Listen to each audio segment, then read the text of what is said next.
সাধারণত বিয়ের আয়োজনে আমন্ত্রিত হন আত্মীয় স্বজন আর শুভাকাঙ্ক্ষীরা। তাদের আপ্যায়নে থাকে নানা পদের বাহারি সব খাবার। তবে বিয়েতে ভিন্ন রকম আয়োজন করে এবার প্রশংসায় ভাসছেন বগুড়ার এক প্রবাসী পিতা। শুক্রবারে ছিল জিম খাতুন ও হাসিবুর রহমান দম্পতির বিয়ের অনুষ্ঠান। সে অনুষ্ঠানে বিশেষভাবে আমন্ত্রিত অতিথি ছিলেন 40 জন, যাদের মধ্যে 30 জন মাদ্রাসার এতিম শিশু আর 10 জন বৃদ্ধাশ্রমের বাসিন্দা। তাদের যত্ন আত্মীর কোনো কমতি ছিল না। এটা আসলে ব্যতিক্রম, এটা সচরাচর কোথাও দেখা যায় না এরকম।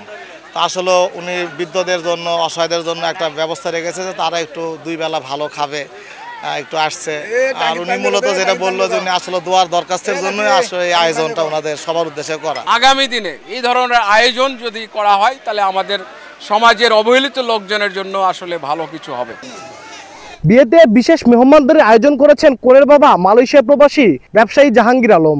এমনকি উপহার না আনতে বিয়ের কার্ডে আমন্ত্রিত অতিথিদের জানানো হয়েছিল অনুরোধও। সাদামাটা আর হৃদয় নিংড়ানো হৃদ্যতার বিয়ের অনুষ্ঠানে খুশি বরপক্ষ। এটা আমি মূলত চিন্তা করলাম যে বর্তমান যে আপনার দাওয়াত দিলে বোঝা যায় যে অনেকেই গিফটের জন্য আসতে পারে না। অনেক গরিব মানুষকে যদি একটা দাওয়াত দিয়ে যে আসতে পারে না, যে আমি একটা গিফট নিয়ে যাবো সেটা নেই।